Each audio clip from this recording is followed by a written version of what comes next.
It's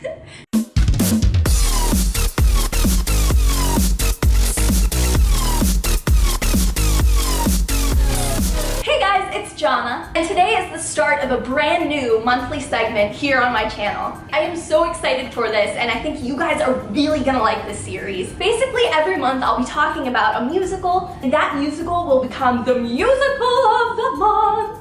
Which means that I want you guys to go out and listen to the soundtrack and do some research and look at pictures. I feel like this segment is going to be a really great way to introduce you to some musicals you may have never heard of, but I will sprinkle in some popular ones. For this first episode, I am starting with In the Heights. Now, In the Heights is best known for its integration of hip-hop music into musical theater. It's also known for being one of the first musicals to really show a realistic Latino culture. Like Lynn says, you see the small business owner instead of the guy on the corner. To me, the main message of the musical is just about the idea of home. Home can mean many different things to each of us. What's really cool is that the storyline follows characters from 3 different generations, so you get to see all those different perspectives. And the musical shows what home means to each of the characters. The lyrics to In the Heights, the music to In the Heights, and the idea of In the Heights itself was all created by someone you might know. Lin-Manuel Miranda has since become a household name, but this was his first big break. The music was arranged by Alex Lacamoire and Bill Sherman. What that basically means is that Alex and Bill took Lynn's idea and added some more components to it, some strings, some brass instruments. The choreography was done by Andy Blankenbuehler. He's a phenomenal choreographer. You might recognize his work from Hamilton. And it was directed by Tommy Kail. Tommy Kail has done a lot of great work, especially recently. Among that is Hamilton and Grease Live.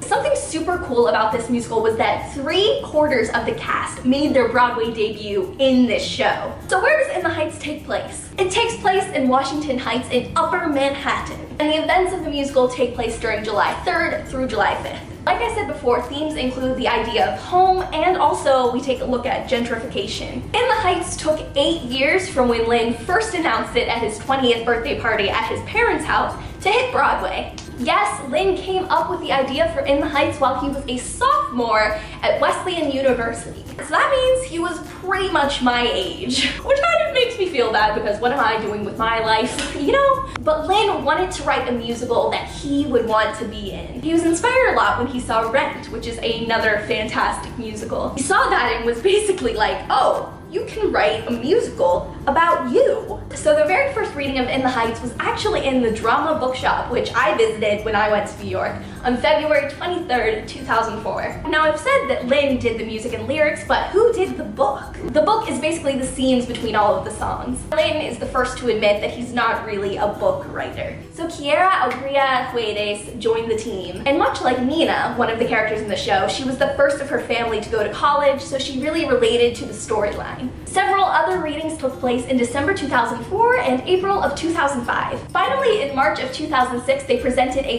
full workshop. So this was when producers and theater owners and just general theater people could come and see if they wanted to take part or support the show in any way. Now, through all of that time that I just mentioned, the show underwent many changes with characters and storylines and songs. The only thing that survived from the original version to the version we see now is the hook. And Washington Heights, that is it. After all of that work, In the Heights started its off-Broadway trial run at 37 Arts on January 9th, 2007, and it stayed there until July. As you can guess, it did super well and moved to Broadway. On February 14th, 2008, previews began at a very familiar theater, the Richard Rodgers. March 9th, 2008, In the Heights makes its Broadway debut. The show was so well received and it ran for 1,184 performances and had 2 national tours. The show received 13 Tony nominations. Of the 13, they won 4. Best Original Score, Lin-Manuel Miranda. Best Choreography, Andy Blankenbuehler. Best Orchestrations, Alex Lacamoire and Bill Sherman. And the coveted Best Musical Award. They also won a Grammy for Best Original Cast Recording. The legacy of In the Heights lives on in many high school productions, and it was really the start of incorporating hip-hop successfully into musicals. Without In the Heights, we may never have seen Hamilton. It marked the start of a new era. And I mentioned that Chris Jackson was also in this. Yes, George Washington himself was once Benny in the Heights. 96,000. Clearly, I'm not meant to be in this show. I encourage all of you to listen to the In the Heights soundtrack and do some research about it and just learn all that you can because it's such a great musical and it started the era of hip-hop on Broadway. Particularly if you are Latina or Latino, this is such a great musical. It shows your culture in such a positive and realistic light, and I think that's really awesome and something we need more of. If you're familiar with In the Heights, let me know what your favorite song is or your favorite character in the comments below. And I will see you next month for the next Musical of the Month episode. I hope you guys enjoyed. Bye! Bye bye bye bye bye bye bye bye bye bye bye bye bye bye bye bye. I'm gonna disappear. Bye!